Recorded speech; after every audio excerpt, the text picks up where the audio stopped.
ಈಗ ಒಂದು breaking news ಬರ್ತಾ ಇದೆ, ಬನ್ನಿ ನೋಡೋಣ.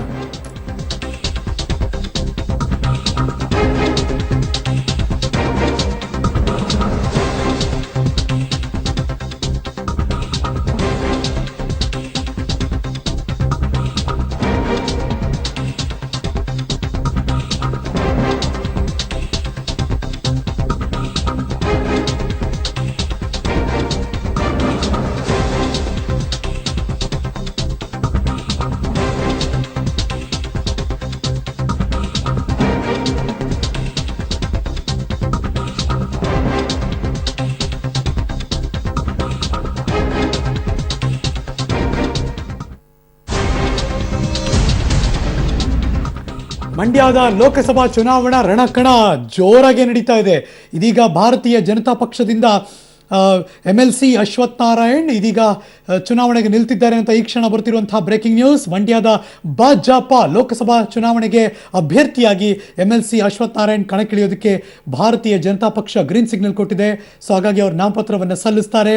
ಸೊ ಮಂಡ್ಯದ ಚುನಾವಣಾ ರಣಕಣದಲ್ಲಿ ಕಾಂಗ್ರೆಸ್ JDS ಬೆಂಬಲಿತ ಅಭ್ಯರ್ಥಿ ನಿಖಿಲ್ ಕುಮಾರಸ್ವಾಮಿ, ಪಕ್ಷೇತರ ಅಭ್ಯರ್ಥಿಯಾಗಿ ಇನ್ನೇನು ಮುಕ್ಕಾಲು ಗಂಟೆಯಲ್ಲಿ ನಾಮಪತ್ರ ಸಲ್ಲಿಸ್ತಾ ಇರುವಂತಹ ಸುಮಲತಾ ಅಂಬರೀಶ್, ಮಗದೊಂದು ಕಡೆ ಭಾರತೀಯ ಜನತಾ ಪಕ್ಷ ಅಭ್ಯರ್ಥಿಯಾಗಿ MLC ಅಶ್ವಥ್ ನಾರಾಯಣ್ ಈಗ ಬಂತು ನೋಡಿ ಅಖಾಡಕ್ಕೆ ಮೆರುಗು ಅಂತ ಅನ್ನಿಸ್ತಾ ಇದೆ. ಇಷ್ಟೋ ಜನ ಸ್ಪರ್ಧೆಯಲ್ಲಿರ್ತಾರೆ. ಒಂದು ರೀತಿ ಸ್ಟಾರ್ ಕಾನ್ಸ್ಟಿಟ್ಯೂನ್ಸಿಯ ನಂಬರ್ 1 ಪಟ್ಟದಲ್ಲಿ ಇದೀಗ ಮಂಡ್ಯದ ಚುನಾವಣಾ ರಣಕಣ. ಇದ್ರ ಬಗ್ಗೆ ಮತ್ತಷ್ಟು ಮಾಹಿತಿ ನನ್ನ ಸಹೋದ್ಯೋಗಿ ದೆಹಲಿಯಿಂದ ಶಬೀರ್ ದೂರವಾಣಿ ಸಂಪರ್ಕದಲ್ಲಿದ್ದಾರೆ. Good morning Shabeer. Good morning Harish. ಒಂದ್ ಕಡೆಯಿಂದ ರಾಷ್ಟ್ರೀಯ ಅಧ್ಯಕ್ಷರೇ ಕ್ಲಿಯರೆನ್ಸ್ ಕೊಡ್ತಿದ್ದಾರೆ. ಸುಮಲತಾ ಅಂಬರೀಶ್ ಅವ್ರನ್ನ ಬೆಂಬಲಿಸೋದಕ್ಕೆ ಏನೋ ಮಾತಿತ್ತು ನಿನ್ನೆ ರಾತ್ರಿ. ಇದೇನಿದು ದಿಢೀರ್ ಅಂತ ಚೇಂಜು? ಇದು ಯಾವ ಸ್ಟ್ರಾಟಜಿ ಬಿಜೆಪಿದು? ಖಂಡಿತವಾಗ್ಲೂ ಬಿಜೆಪಿಯ ಹೊಸ ಗೇಮ್ ಪ್ಲಾನ್ ಅಂತಾನೆ ಹೇಳ್ಬೋದು. ಯಾಕಂದ್ರೆ ಈಗಾಗಲೇ ಸುಮಲತಾ ಅವ್ರಿಗೆ ಏನಾದ್ರು ಒಂದ್ ವೇಳೆ ಬೆಂಬಲವನ್ನ ಕೊಟ್ರೆ, ಅವರು ಎಲೆಕ್ಷನ್ಗೆ ಚುನಾವಣೆ ಬಳಿಕ ಅವ್ರು ಏನಾದ್ರು ಗೆಲುವನ್ನ ಸಾಧಿಸ್ತಾರೆ, ಆಮೇಲೆ ಬಿಜೆಪಿಗೆ ಅವ್ರು ಏನಾದ್ರು ಸಪೋರ್ಟ್ ಅನ್ನ ಮಾಡ್ಲಿಲ್ಲ ಅಂದ್ರೆ ಮಂಡ್ಯದಲ್ಲಿ ಸುಮಲತಾ ಅವ್ರಿಗೆ ಬೆಂಬಲ ಕೊಟ್ಟಿರುವಂತದ್ದು ವ್ಯರ್ಥ ಆಗುತ್ತೆ. ಹಾಗಾಗಿ ಬಿಜೆಪಿಯಿಂದ ಒಬ್ಬ ಅಭ್ಯರ್ಥಿಯನ್ನ ಕಣಕ್ಕಿಳಿಸುವುದು ಒಳಿತು ಅನ್ನೋ ನಿರ್ಧಾರಕ್ಕೆ ಈಗ ಬಿಜೆಪಿ ಬಂದಿರುವಂತದ್ದು. ಬಿಜೆಪಿ ರಾಷ್ಟ್ರೀಯ ಅಧ್ಯಕ್ಷ ಅಮಿತ್ ಶಾ ಸುಮಲತಾ ಅವರಿಗೆ ಬೆಂಬಲ ಕೊಡುವ ಬಗ್ಗೆ ಪರಿಸ್ಥಿತಿಯನ್ನ ಅವಲೋಕನ ನಡೆಸಿ ಯಡಿಯೂರಪ್ಪ ಅವರೇ ನಿರ್ಧಾರ ತಗೊಳ್ಳಿ ಅನ್ನೋ ಒಂದು ಜವಾಬ್ದಾರಿಯನ್ನ ಯಡಿಯೂರಪ್ಪ ಅವರ ಹೆಗಲಿಗೆ ಹೊರಿಸಿದ್ರು. ಅದಾದ ಬಳಿಕ ರಾಜ್ಯ ನಾಯಕರು ಕೂಡ ಚರ್ಚೆಯನ್ನ ನಡೆಸಿರುವಂತದ್ದು. ಯಾವುದೇ ಕಾರಣಕ್ಕೂ ಒಬ್ಬ ಅಭ್ಯರ್ಥಿ ಬಿಜೆಪಿಯಿಂದ ಕಣಕ್ಕಿಳಿಸುವಂತದ್ದು ಒಳ್ಳೇದು ಅನ್ನೋ ನಿರ್ಧಾರಕ್ಕೆ ಬಂದಿರುವಂತದ್ದು. ಯಾಕಂದ್ರೆ ಈ ಹಿಂದೆ ನಾವು ರಾಮನಗರದಲ್ಲಿ ನಡೆದಂತ ಘಟನೆಯನ್ನು ನಿನ್ನೆ ಮೀಟಿಂಗ್ ಅಲ್ಲಿ ಅಮಿತ್ ಶಾ ಅವ್ರದ್ದು ಮಗದೊಂದು ಮಾತಿತ್ತಲ್ಲ, ಅಂದ್ರೆ ಸುಮಲತಾ ಅವ್ರಿಗೆ ಒಂದಷ್ಟು ಕಂಡೀಷನ್ಸ್ ಅಪ್ಲೈ ತರ ಗೆದ್ದ ಮೇಲೆ ಏನಾಗಬೇಕು ಆ ಥರದ್ದೆಲ್ಲ ಹೇಳಿದ ನಂತರದಲ್ಲಿ ಸಪೋರ್ಟ್ ಮಾಡಬೇಕೋ ಬೇಡ ನಿರ್ಧಾರ ತೆಗೆದುಕೊಳ್ಬೇಕು ಅಂತಿತ್ತು. ಅವ್ರ ಜೊತೆ ಮಾತಾಡಿದ್ರಂತ ಏನು? ಖಂಡಿತವಾಗ್ಲೂ ಇದೊಂದು ರೀತಿ ನಾನು ಆಗ್ಲೇ ಹೇಳಿದಾಗ ಹೊಸ ಗೇಮ್ ಪ್ಲಾನ್. ಮೊದಲು ಅಭ್ಯರ್ಥಿಯನ್ನ ಕಣಕ್ಕಿಳಿಸುವಂತದ್ದು. ಅಂದ್ರೆ ಇಲ್ಲಿ ಬಹಳ ಪ್ರಮುಖವಾಗಿ JDS ನ ಗಟ್ಟಿಯಾದಂತ ಮತಕ್ಷೇತ್ರ ಆಗಿರೋದ್ರಿಂದ ಇಲ್ಲಿ ಬಿಜೆಪಿ ಸ್ಪರ್ಧೆಯಿಂದ ಸುಮಲತಾ ಮತ್ತೆ ಬಿಜೆಪಿ ಸ್ಪರ್ಧೆಯಿಂದ ಮತ ವಿಭಜನೆ ಆಗುತ್ತೆ. ಹಾಗಾಗಿ ಸುಮಲತಾ ಅವರಿಗೆ ಗೆಲುವು ಕಷ್ಟ ಆಗುತ್ತೆ. ಹಾಗಾಗಿ ಬಿಜೆಪಿಯ ಸ್ಪರ್ಧೆ ಅಭ್ಯರ್ಥಿಯನ್ನ ಇಳಿಸುವ ಮೂಲಕ ಸುಮಲತಾ ಅವರಿಗೆ ಬ್ಲಾಕ್ ಮೇಲ್ ತಂತ್ರವನ್ನ ಬಿಜೆಪಿ ಮಾಡ್ತಿದ್ಯಾ ಅನ್ನೋ ಒಂದು ಅನುಮಾನ ಕೂಡ ಕೇಳಿ ಬರ್ತಾ ಇರುವಂತದ್ದು.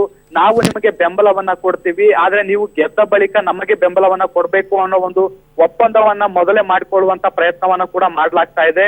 ಇದಕ್ಕೆ ಸಂಬಂಧಪಟ್ಟಂಗೆ ಈಗಾಗಲೇ ಮಾತುಕತೆಯನ್ನ ನಡೀತಾ ಇದೆ. ಒಂದು ವೇಳೆ ಬಿಜೆಪಿಯ ಕಂಡೀಷನ್ಗೆ ಸುಮಲತಾ ಅವರು ಒಪ್ಪಿಗೆಯನ್ನ ಸೂಚಿಸದೇ ಇದ್ದಲ್ಲಿ ಬಿಜೆಪಿ ಅಭ್ಯರ್ಥಿಯನ್ನ ಕಣಕ್ಕಿಳಿಸ್ಬೇಕು ಅನ್ನೋ ನಿಟ್ಟಿನಲ್ಲಿ ಚರ್ಚೆ ಆಗ್ತಾ ಇರುವಂತದ್ದು. ವಿಧಾನ ಪರಿಷತ್ ಸದಸ್ಯ ಅಶ್ವಥ್ ನಾರಾಯಣ್ ಅವರನ್ನ ಕಣಕ್ಕೆ ಇಳಿಸಬೇಕು ಅನ್ನೋ ಚರ್ಚೆ ಈಗ ಸದ್ಯಕ್ಕೆ ನಡೀತಾ ಇರುವಂತದ್ದು. ಈ ಸಂಬಂಧ ಅವ್ರ ಜೊತೆಗೆ ಶಿಕ್ಷಣದ ಮಾಹಿತಿಗಾಗಿ. ಸೊ MLC ಅಶ್ವಥ್ ನಾರಾಯಣ್ ಇದೀಗ ಭಾರತೀಯ ಜನತಾ ಪಕ್ಷದಿಂದ ಚುನಾವಣಾ ರಣಕಣಕ್ಕೆ ಧುಮುಕ್ತಾ ಇದ್ದಾರೆ ಮಂಡ್ಯ ಲೋಕಸಭಾ ಕ್ಷೇತ್ರಕ್ಕಿಂತ. ಮಗದೊಂದು ಬ್ರೇಕಿಂಗ್ ನ್ಯೂಸ್ ಬರ್ತಾ ಇದೆ, ಬನ್ನಿ ನೋಡೋಣ.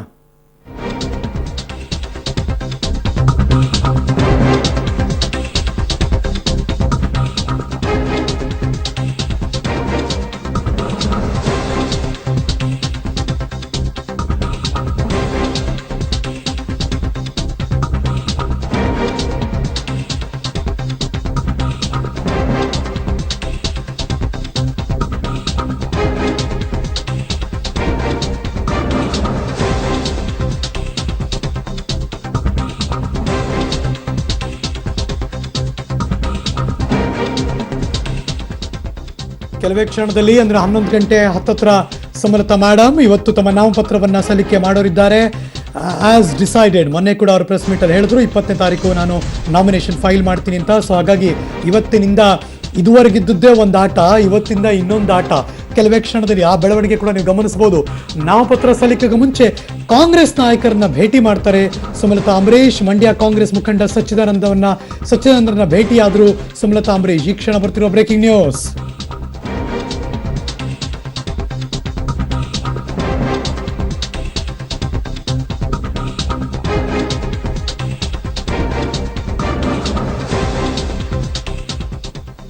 ನೋಡ್ತಿರುವಂತಹ ಈ ಕ್ಷಣದ ಬ್ರೇಕಿಂಗ್ ನ್ಯೂಸ್. ಮಂಡ್ಯ ಕಾಂಗ್ರೆಸ್ ಮುಖಂಡರನ್ನ ಭೇಟಿಯಾಗಿದ್ದಾರೆ ಸುಮಲತಾ ಅಂಬರೀಶ್. ಅವರು ನಾಮಿನೇಷನ್ ಫೈಲ್ ಮಾಡೋದಕ್ಕೂ ಮುಂಚೆ ಆ ಎಲ್ಲ ಬೆಳವಣಿಗೆ ಮತ್ತಷ್ಟು ಕುತೂಹಲಕಾರಿಯಾಗಿದೆ. ಇವತ್ತು ಬೆಳಗ್ಗೆ ಚಾಮುಂಡೇಶ್ವರಿ ದರ್ಶನ ಪಡೆದು ಪೂಜೆ ಮಾಡಿ ಅಲ್ಲಿಂದ ಸುಮಾರು 2 ಕಿಲೋಮೀಟರ್ ರ್ಯಾಲಿ ಮೂಲಕ ಅವರು ಮಂಡ್ಯದ DC ಕಚೇರಿಗೆ ಬಂದು ಅಲ್ಲಿ ತಮ್ಮ ನಾಮಪತ್ರವನ್ನು ಸಲ್ಲಿಕೆ ಮಾಡ್ತಾರೆ. ಅದಕ್ಕೂ ಮುಂಚೆ ಕಾಂಗ್ರೆಸ್ ನಾಯಕರನ್ನ ಭೇಟಿ ಮಾಡ್ತಿದ್ದಾರೆ.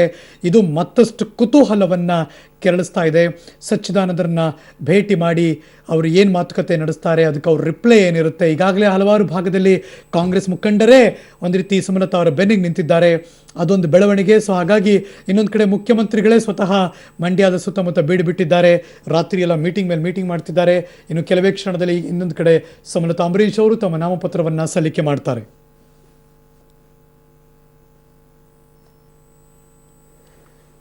ನಾಮಪತ್ರ ಸಲ್ಲಿಕೆಗೂ ಮುಂಚೆ ಅವರು ಕಾಂಗ್ರೆಸ್ ನಾಯಕರನ್ನ ಭೇಟಿ ಮಾಡ್ತಿದ್ದಾರೆ ಅನ್ನೋದೇ ಕುತೂಹಲ. ಇನ್ನೊಂದು ಕಡೆ ಅವರು ಅಫ್ಕೋರ್ಸ್ ಮೊನ್ನೆ ತಾನೇ SM ಕೃಷ್ಣ BJPಯ ಮುಖಂಡರನ್ನು ಕೂಡ ಭೇಟಿ ಮಾಡಿದ್ರು. ಸೊ ಹಾಗಾಗಿ ಒಂದಷ್ಟು ಹಿರಿಯ ನಾಯಕರನ್ನ ವಿಶ್ವಾಸಕ್ಕೆ ತೆಗೆದುಕೊಳ್ಳುವ, ಅವ್ರ ಜೊತೆ ಸಮಾಲೋಚನೆ ಮಾಡುವಂಥ ಮಗದೊಂದು ಆಯಾಮಕ್ಕೆ ಸುಮಲತಾ ಅಂಬರೀಶ್ ಅವರು ತಲುಪ್ತಾ ಇದ್ದಾರೆ ಅಂತ ಅನಿಸ್ತಾ ಇದೆ. ಮತ್ತಷ್ಟು ಮಾಹಿತಿ ನನ್ನ ಸಹೋದ್ಯೋಗಿ KP ನಾಗರಾಜ್ ನೇರ ಸಂಪರ್ಕದಲ್ಲಿ ಜಾಯಿನ್ ಆಗ್ತಿದ್ದಾರೆ. Very good morning KP. ಒಂದು ಕಡೆ ಕಾಂಗ್ರೆಸ್ ಪಕ್ಷ ಹೈಕಮಾಂಡ್ ಅವರ ನಾಯಕರಿಗೆ ಎಚ್ಚರಿಕೆ ಕೊಡ್ತಾ ಇದೆ, ಇನ್ನೊಂದು ಕಡೆ JDSನವರು ಎಚ್ಚರಿಕೆ ಕೊಡ್ತಿದ್ದಾರೆ, ಮಗದೊಂದು ಕಡೆ ಕಾಂಗ್ರೆಸ್ ನಾಯಕರು ಸಪೋರ್ಟ್ ಮಾಡ್ತಿದ್ದಾರೆ, ಇನ್ನೊಂದು ಕಡೆ ಕಾಂಗ್ರೆಸ್ ನಾಯಕರು ಇವರೇ ಭೇಟಿ ಮಾಡ್ತಿದ್ದಾರೆ. ಏನು ನಡೀತಿದೆ ಮಂಡ್ಯ ಚುನಾವಣಾ ರಣಕಣದಲ್ಲಿ?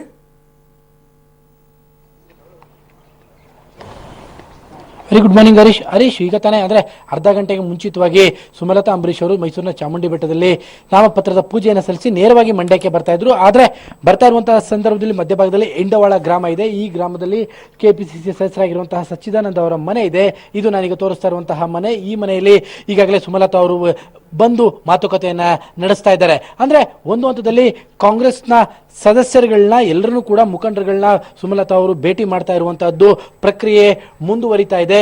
ಈಗಾಗಲೇ ನಾಮಪತ್ರಕ್ಕೆ ಕೆಲವೇ ಹೊತ್ತು ಇದೆ. ಅಂದ್ರೆ ಬಹುತೇಕ 11 ಗಂಟೆಯ ಸುಮಾರಿಗೆ ನಾಮಪತ್ರವನ್ನ ಸಲ್ಲಿಸಬಹುದು. ಈ ಕಾರಣಕ್ಕೋಸ್ಕರವಾಗಿಯೇ ಈಗಾಗಲೇ ಅವರು ಸಚ್ಚಿದಾನಂದ ಅವರ ನಿವಾಸಕ್ಕೆ ಮಂಡ್ಯದಲ್ಲಿ ನಡೀತಾ ಇರುವಂತಹದ್ದು ಸ್ಪಷ್ಟ. ಪ್ರಮುಖವಾಗಿ ನಾಮಪತ್ರ ಸಲ್ಲಿಕೆಗಿಂತ ಮುಂಚಿತವಾಗಿಯೇ ಕೆಲವು ಕಾಂಗ್ರೆಸ್ನ ಮುಖಂಡರುಗಳನ್ನ ಭೇಟಿ ಮಾಡ್ತಾ ಇರುವಂತದ್ದು ಒಂದು ರೀತಿಯಾಗಿ ದೊಡ್ಡ ಮಟ್ಟದ ಕುತೂಹಲವನ್ನು ಕೂಡ ಕೆರಳಿಸಿದೆ.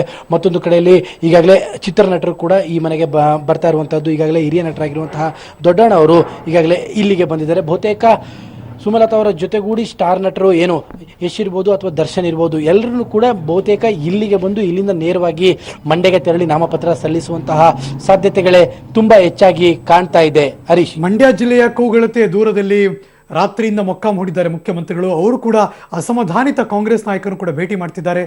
ಅವ್ರು ಮೀಟ್ ಮಾಡ್ತಿರೋದು, ಇವ್ರು ಮೀಟ್ ಮಾಡ್ತಿರೋದು. ಹಾಗಾದ್ರೆ ಈ ಕಳೆದು ಅಳೆದು ತೂಗಿ ಲೆಕ್ಕಾಚಾರ ಮಂಡ್ಯದ ರಾಜಕಾರಣದ ಬೆಳವಣಿಗೆ ಎಲ್ಲಿಗೆ ತಗೊಂಡು ಹೋಗ್ಬೋದು ನಿಮ್ಮ ಪ್ರಕಾರ?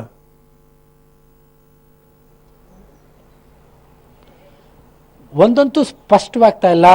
ಮೈತ್ರಿ ಧರ್ಮದ ಮಾತನ್ನು ನಿನ್ನೆ ಜಂಟಿಯಾಗಿ ಉಭಯ ನಾಯಕರುಗಳು ಮಾತನಾಡ್ತಾರೆ. ಮತ್ತೊಂದು ಕಡೆಯಲ್ಲಿ ಈಗ ಮಂಡ್ಯದ ಹೊರಭಾಗದಲ್ಲಿ ಮುಖ್ಯಮಂತ್ರಿ ಕುಮಾರಸ್ವಾಮಿ ಅವರು ಕೂಡ ಸ್ಟ್ರಾಟಜಿಯನ್ನು ಮಾಡ್ತಾ ಇದ್ದಾರೆ. ಆದರೆ ಅರ್ಥವಾಗದೇ ಇರುವಂತಹ ಪ್ರಶ್ನೆ, ಕಾಂಗ್ರೆಸ್ನ ಮುಖಂಡರುಗಳ ಒಟ್ಟಾರೆ ನಿಲುವುಗಳು ಏನು ಅನ್ನುವಂಥದ್ದು. ಮತ್ತು ಪರೋಕ್ಷವಾಗಿ ಬೆಂಬಲವನ್ನು ಮಾಡ್ತಾ ಇರುವಂತಹದ್ದು ಯಾರು, ಪ್ರತ್ಯಕ್ಷವಾಗಿ ಬೆಂಬಲವನ್ನು ಮಾಡ್ತಾ ಇರುವಂತಹದ್ದು ಯಾರು, ಅದು ಪರ್ಟಿಕ್ಯುಲರ್ ಆಗಿ ಸುಮಲತಾ ಅವರಿಗೆ ಇದು ಎದ್ದಿರುವಂತಹ ಪ್ರಶ್ನೆ. ಬಹುತೇಕ ಕಾಂಗ್ರೆಸ್ನ ಮುಖಂಡರುಗಳ ಈ ಮನಸ್ಥಿತಿಯ ಆಧಾರದ ಮೇಲೆಯೇ ಮಂಡ್ಯದ ರಿಸಲ್ಟ್ ಸಾಗುವಂತಹದ್ದು. ಎಲ್ಲಿಯವರೆಗೆ ಇದಕ್ಕೆ ಒಂದು ಕ್ಲಾರಿಟಿ ಸಿಗೋದಿಲ್ಲೋ ಅಲ್ಲಿಯವರೆಗೆ ಮಂಡ್ಯದ ರಿಸಲ್ಟ್ನ ಬಗ್ಗೆ ಕ್ಲಾರಿಟಿ ಸಿಗೋದಿಲ್ಲ. ಸದ್ಯಕ್ಕೆ ಮಾತ್ರ JDSಗೆ ಒಂದು ರೀತಿಯಾಗಿ ಮಂಡ್ಯದ ಕಾಂಗ್ರೆಸ್ನ ಮುಖಂಡರನ್ನ ಕನ್ವಿನ್ಸ್ ಮಾಡುವಂಥದ್ದೇ ದೊಡ್ಡ ಮಟ್ಟದ ಚಾಲೆಂಜ್ ಮತ್ತು ಟಾಸ್ಕ್ ಆಗಿದೆ. Harish, thank you so much KP Nagaraj. ಈ ಕ್ಷಣದ ಮಾಹಿತಿಗಾಗಿ ಇದು ಹಿಂಡವಾಳ ಗ್ರಾಮದಲ್ಲಿ ಕಾಂಗ್ರೆಸ್ ಮುಖಂಡರನ್ನು KPCCಯ ಮುಖಂಡರನ್ನ ಭೇಟಿ ಮಾಡ್ತಿರುವಂಥ ಸಂದರ್ಭ. ಈ ಕ್ಷಣ ಎಕ್ಸಾಕ್ಟ್ಲಿ 10:24 ಈ ಕ್ಷಣ ಸುಮಲತಾ ಅಂಬರೀಶ್ ಆ ಮನೆಯ ಒಳಗಿದ್ದಾರೆ. ಅವ್ರ ಜೊತೆ ಸಮಾಲೋಚನೆ ನಡೆಸ್ತಾ ಇದ್ದಾರೆ.